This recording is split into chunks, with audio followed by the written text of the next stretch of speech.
Hey friends, this is Andy. Chorus.ai is the platform for the Vice President of Sales. Chorus believes that customer conversations are a company's most powerful but most underutilized and overlooked asset. With every sales call and meeting seamlessly recorded, transcribed, and analyzed in real time, Chorus.ai provides an unparalleled view into your sales and customer success teams. Highlight coachable moments, uncover insights about your competitors, proactively identify at-risk deals, and so much more with Chorus.ai's elegant and easy-to-use solution for today's data-driven sales leaders.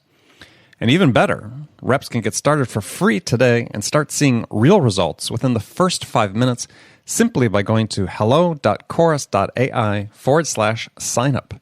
That's hello.chorus.ai/signup. Remember, Chorus.ai, today's platform for the VP of Sales. This episode of Accelerate is brought to you in part by DiscoverOrg. Looking to close 4 times as many deals in half the time?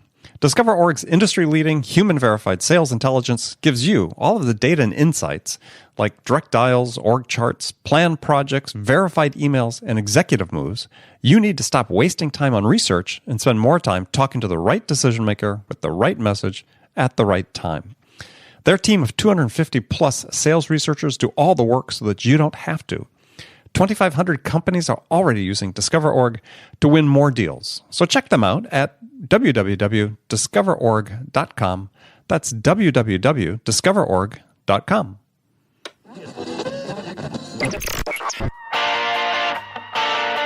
It's time to accelerate. Hey friends, this is Andy. Welcome to episode 599 of Accelerate, the sales podcast of record. Joining me today on Accelerate is my guest, Henry Schuck. Henry is the founder and CEO of DiscoverOrg.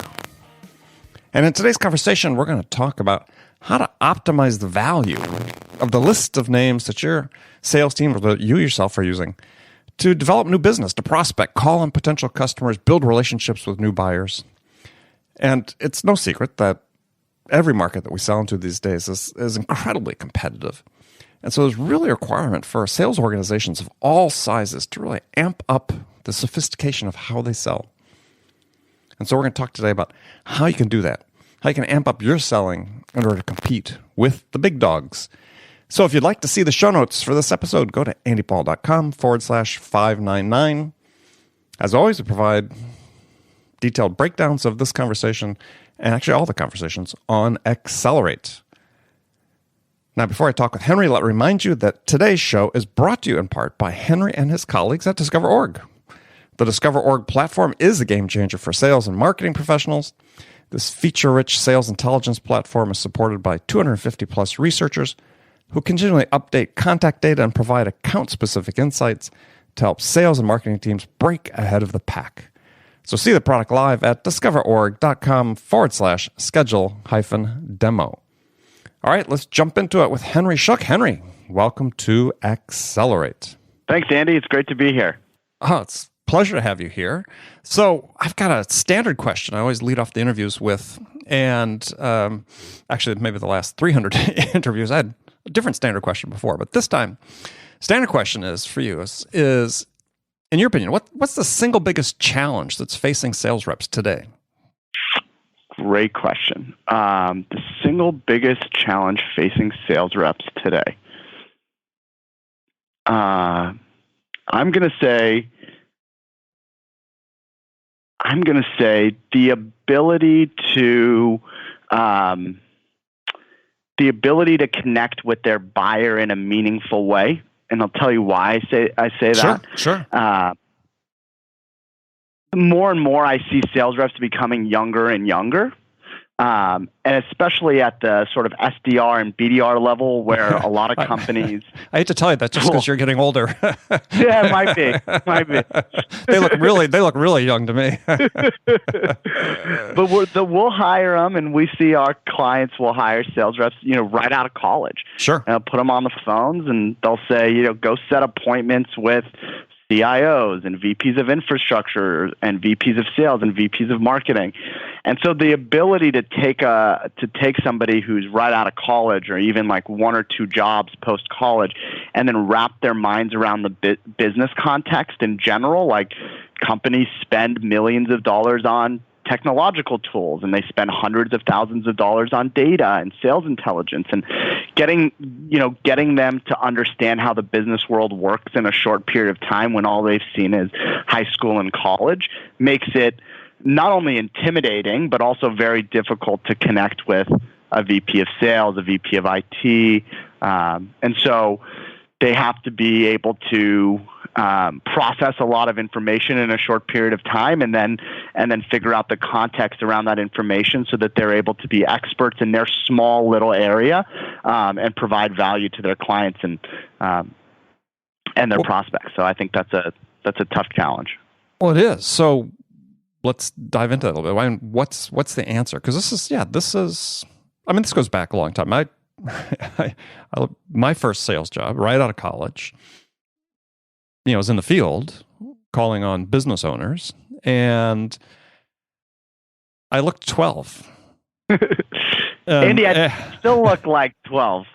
Well, thank you very much.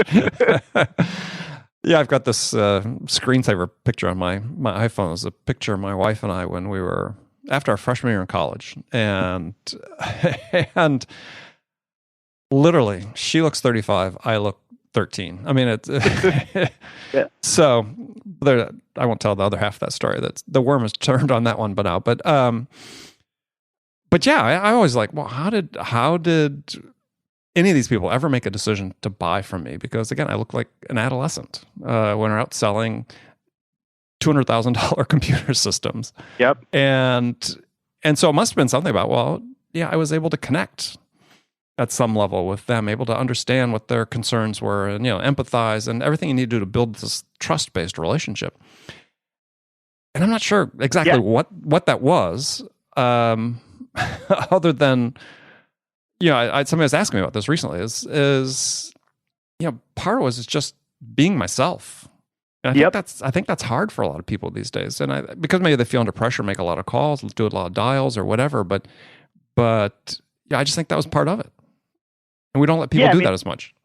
Yeah, we don't let people do that as much. And I think on top of that, I bet you really understood the product and the service that you were selling and the value that it was adding for your clients, and you were probably passionate about those things, and you're probably intellectually curious. So when you didn't understand something, you went out of your way to figure it out. And that's certainly that. And, yes. Yeah, and if you're doing that, and you're able to explain the process or a structure or the system in some way that your buyer hasn't thought of yet, I think that is how you get there. I mean, there are different it shouldn't be confused with like rapport building, I think, because I think a lot of people go, okay, I'm going into a sales call. I gotta the whole like, oh, I saw a picture of his son likes soccer or something, or it'll talk to him about the baseball team he likes. Like, I just don't think you buy a lot of credibility doing that. You buy credibility by asking questions about their business and what they're struggling with and challenged with, and then being able to triangulate that with solutions, whether yours or not, but solutions that solve those problems. And the more you ask questions and the more you dig, the more you're going to understand and the better prepared you're going to be to solve those problems. Yeah, and that's sort of how I build rapport. I just ask a lot of questions until I feel like I really understand what they're struggling with, and then all of a sudden we're on an equal playing field, and we're both working towards figuring out the solution to that problem. And that feels like a really good place to be. Oh, I agree. At the same time, I'll defend small talk because I've just experienced through my life and through my career that it works in terms of helping to make that connection. I mean, it can't be trivial or stupid, right? I mean, it has to be authentic, and you have to be, it has to be authentic. You have to be authentically interested in someone else, and they understand when you are being as opposed to when you're not. I mean, if you're coming in, you said just sort of scanning the room and oh, your daughter plays soccer. It's like, yeah, that doesn't do it, right? But if it's something that we did a training years ago at our sales kickoff where we gave everybody a couple people's LinkedIn profiles, and we said, okay, use these to figure out how you're going to build rapport with these different people if you were on the call with them. And then people looked at them and they had a couple ways. None of them were really great. And the guy who was putting on the session said, look at the first guy. Before he went into technology sales, and he's had 20 years of technology sales experience, he was selling, he was a sales guy for M&M's, the chocolate. Mm-hmm. Yeah. It's like, that's a really interesting thing to ask him about. And so the way you build rapport with that guy is you go, John, like, I was looking at your LinkedIn. It's so fascinating. You spent 15 years at M&M selling chocolate. How does someone go from selling chocolate to selling technology? And, you know, the guy, like, when you say that to the guy, he lights up. It's an interesting thing to talk about. You're showing genuine interest, and it's so much more powerful than, you know, I see your daughter play soccer. Well, even something that's more lighthearted. I mean, something like, I see you work for M&M. So why do the blue ones taste different than the rest of them? Yeah. Yeah. I mean, just something simple like that is people will laugh and they'll say, yeah, and then you open the door to talk about it. I mean, you know, you don't always have to, you know, tie it back to the business, but it's just like, be funny, make it authentic if that's who you are. Well, I heard an interesting, sort of along the same line, an interesting story. It's on one of the late night shows. I had on my DVR, I was scrolling through it, and Jerry Seinfeld was on. And he talked about how his father had been in sales. And his father had this game that he played where, you know, he was trying to build rapport with someone, and he was talking about the people had, you know, all you think is an old-time person sitting behind a desk, grim face, not breaking a smile. And I encountered many people like that. And I sort of ended up doing the same thing Jerry's father did, is suddenly the whole sales call came about making him break that face. Yep. And sometimes it was completely pointless, but sometimes that's what it took to get the person just to relax and understand that you're not there trying to shove something down their throat, but you're there to help them. You're another human being, because, you know, they went into the whole encounter with their walls up. Well, how do you help bring those walls down? And I thought that was, sort of an interesting way he had phrased it. The way his father did is, you know, trying to break that face.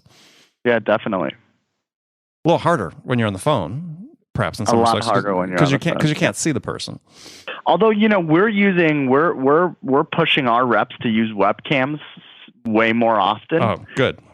And it works. Our reps who own webcams, you know, look, what happens when you're on a call and you're not using a webcam? You're free to respond to emails, look at your phone. Oh yeah, multitasking. And when a call gets boring, your mind drifts. And so I actually found myself on calls when they would get boring or they would be off, the sales rep or somebody else would be off on a tangent. I would end up going on Facebook.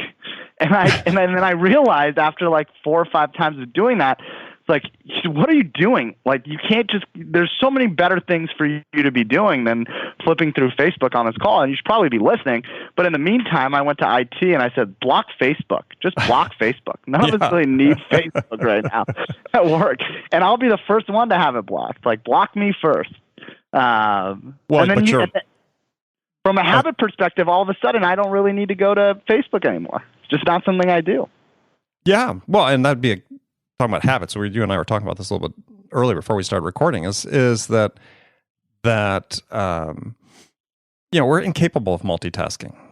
You know, the science is absolutely clear. We as humans are incapable of doing it. And in my public presentations, I talk about this, where a study was done by some researchers at Carnegie Mellon, where they took study subjects, put them into a room, one at a time, and gave them a multiple choice test. And then about halfway through the test, they interrupted them with a phone call. They weren't expecting the phone call. And it was a short call for like a minute. And then they let them go back and finish the test. And after they had done this for, I forget the sample size, 200, 300 students, that the test scores after the phone call were 20% lower on average across the board. Wow. And so the researcher says, you know, trying to multitask makes us 20% dumber. And it's just like, Wow. Yeah. So it's hugely powerful, right? And so those habits you talked about, turning off Facebook or just telling your reps if they're on the phone, they got their headset on, they got to put their phone in the drawer, or they got to turn it off and leave it in their car, because especially if they're going in to talk to a customer, they definitely need to leave the phone in their car or in their pocket and just ignore it.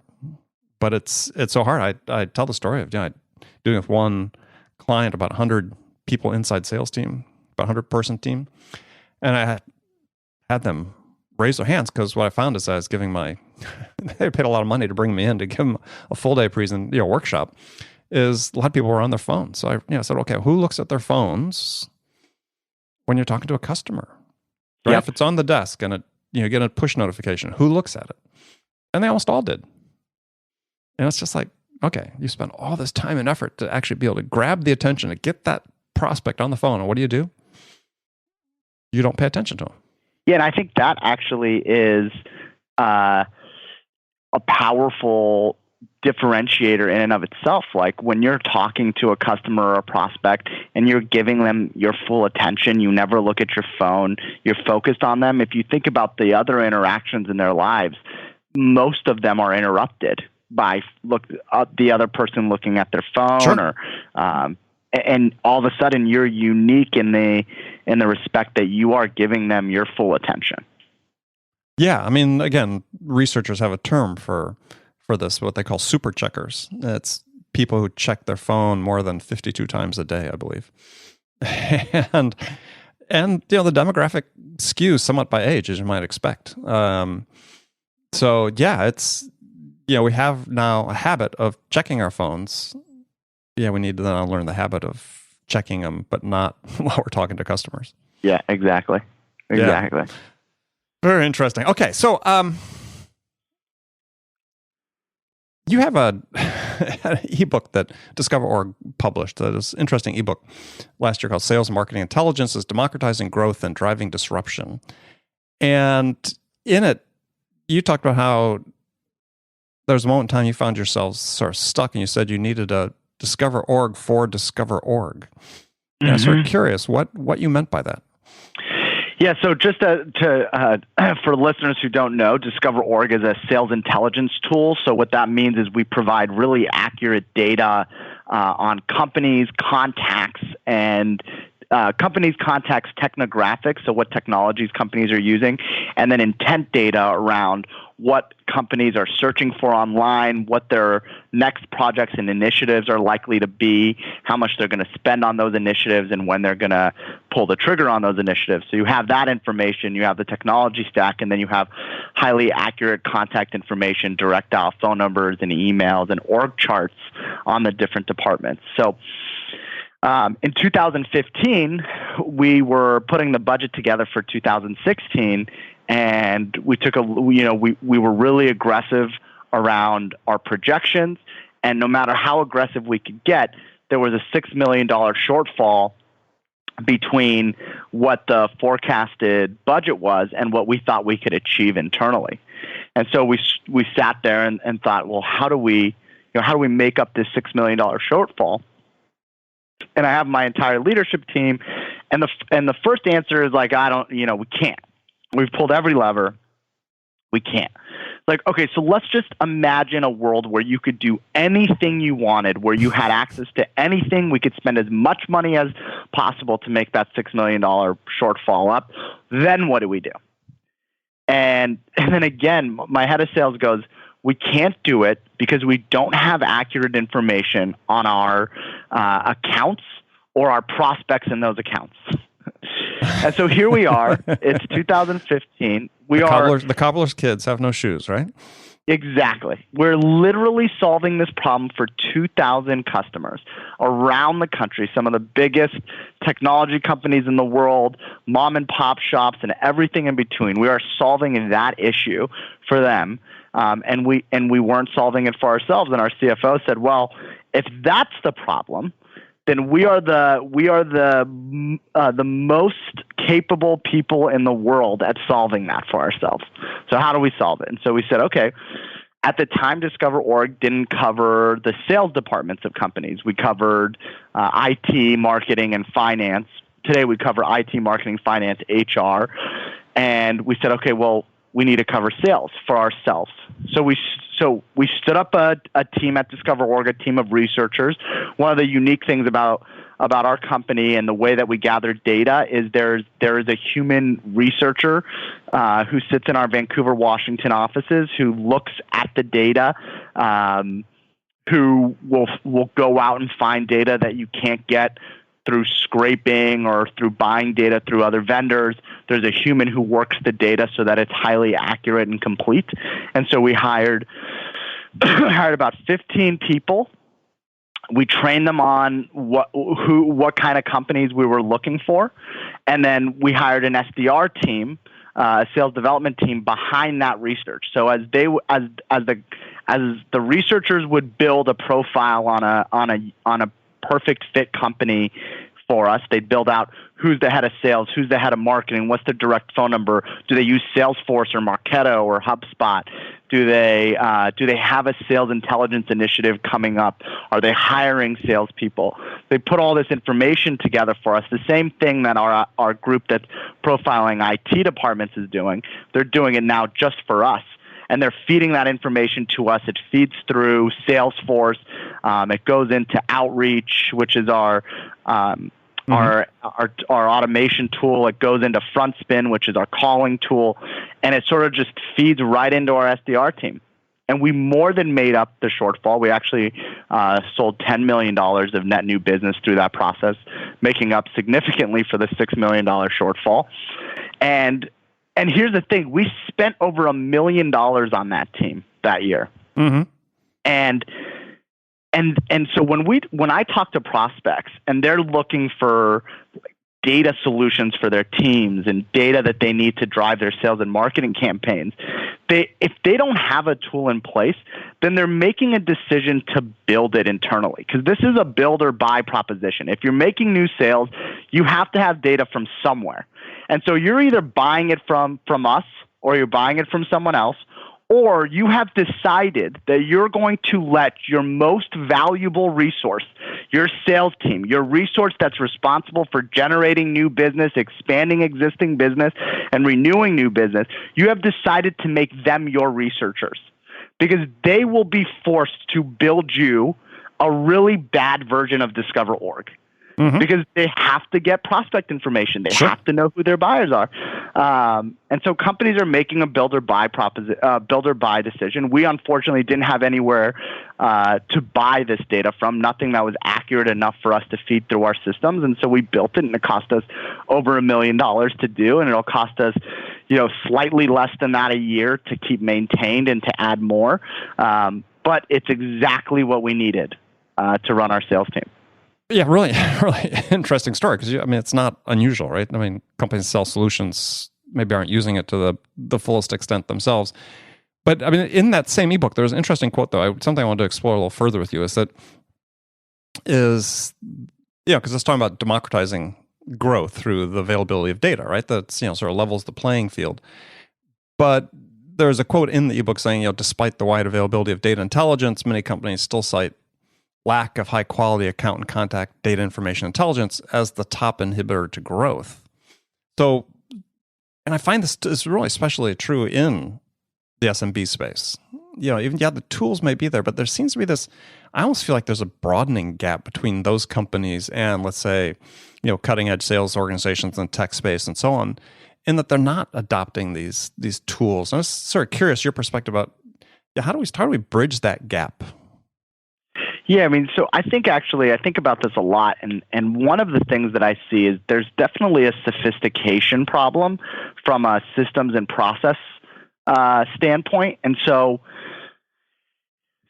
getting access to DiscoverOrg and getting access to really great data and having a CRM to manage that data or a marketing automation tool to send campaigns out, it's sort of like it's a first step towards success, and where those systems become powerful and where the data that we provide our customers becomes powerful is when somebody in sales or sales operations or marketing figures out how to take that data and then build a process or a go-to-market process around it. And that's where I see so many customers fall off. Really what we see is SMB customers are not very sophisticated around building a real sales engine. So being able to start with data, feeding it into a campaign either in Salesforce, their CRM, or Marketo, a marketing automation tool, having that data go in front of a sales rep to make calls against, making sure that every single day you're blocking and tackling against a process where you're making a certain number of outbound calls and setting a certain number of demos that lead to a certain number of opportunities, and making sure you're tuning that engine along the way. In very small companies, there's very little sophistication, and so that process looks more like, okay, we bought DiscoverOrg, we're going to give it to the sales reps, we're going to tell them they should make calls and try to find new opportunities through it. Go. And that's what the process looks like at the SMB level. And as the companies get bigger, as sort of in the mid-market, if you think of companies with over 75 employees up to, call it, 1,000 employees, that's where we see the highest levels of sophistication around process. That's where every dime that gets spent is built into a really well-managed cycle and process, and they're getting the most out of their investments. And then as companies get over 1,000 employees, we see sort of the sophistication level fall again. And then in those companies, again, it's like, okay, we need a data tool. Buy DiscoverOrg. All right, sales guys, here's DiscoverOrg. Go. And so at both ends, it's sort of like a bell curve. At both ends, it's there's not enough sophistication to get real value out of high quality data or tools, and sort of in the middle, those companies are taking the most advantage. So along the same path is that I presume that a high fraction of your customers employ an inside sales model of some sort. Yep. And so, therefore, maybe you're in a unique position to answer the question. Is that it seems like one of the issues with our current inside sales models is currently constituted is, at least based on the data I see and the companies I talk to, is that the close rates are pretty low overall, right? I mean, you're talking about low 20s, 20 to low 20s on average in a lot of companies. And when you say close rate, Andy, how do you define that? Against qualified opportunities in the pipeline. Okay. Yep. And it takes a lot of names to feed the beast when you're doing that.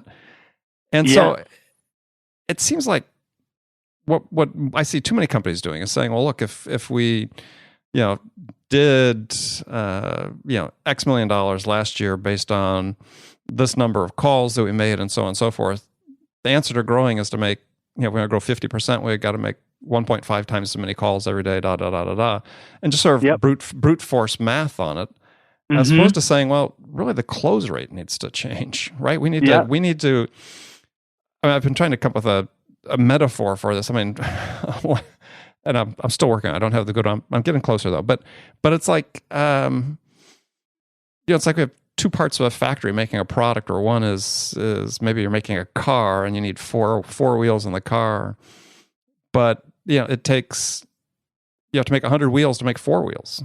You have to make 20 wheels to make 4 wheels, I guess, in that case. Right, or you have to make you're making 100 wheels, but you don't have enough chassis to put them on. Yeah, I mean, it depends which ends, which ends the tail and which one's the dog. But just sort of interested in your perspective, how you think things are going to have to change, because I think that the way we're currently doing it can't last, and that the way we have to evolve is by increasing that close rate, which means finding a way, and this is really down your alley, how do we get better prospects into the pipeline that are going to close at a higher rate, or at the same time look at what we're doing in our own process, say, we're not being very effective in that rate, in the way we're doing our process. We also can improve that to improve the close rate. But it seems like there's going to be change. I'm just interested in your perspective, how you think that's going to change.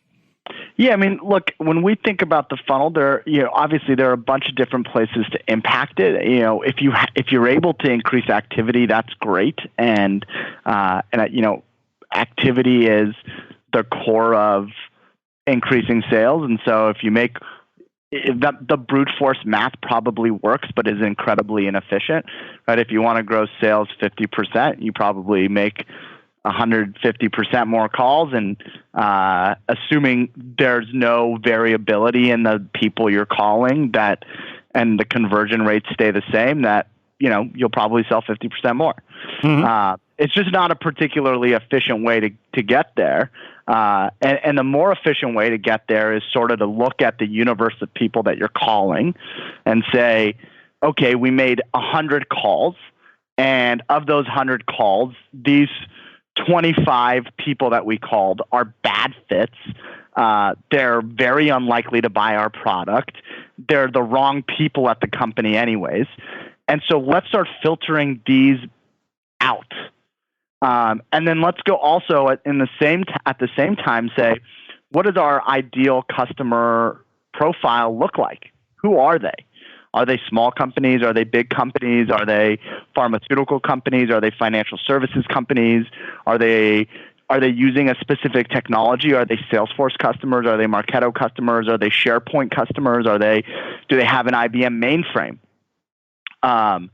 And then let's draw a circle around that universe of companies, whatever it is, and then let's say within those companies, who's our ideal buyer? So of those 100 calls that we made, which ones were converting the most? Which ones were converting into demos the most? Which ones were converting from demo to opportunity the most? And which ones were converting from opportunity to close the most? Mm-hmm. And then let's draw a circle around those. And let's couple those two things together and say, these are the people that we're going to focus on going forward. And let's call these people, because calling 100 of these people is a lot more effective than calling 100 random people. And I think on top of that, though, what you get out of that, though, too, is some of the metrics that we're using, like pipeline coverage and so on. Those metrics need to change. Yep. I mean, we have to get better at closing. You start with the process you're talking about, and then layer on top of that, we just have to get better at closing the ones that truly are qualified to buy what we have. Yep.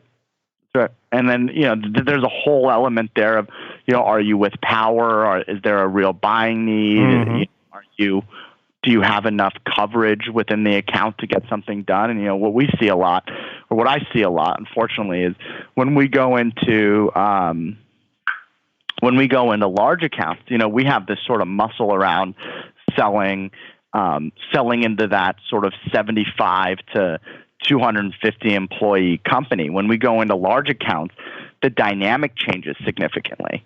Yeah. And so you run a sales process with a director of sales operations, but that person doesn't really have the clout to push the deal through.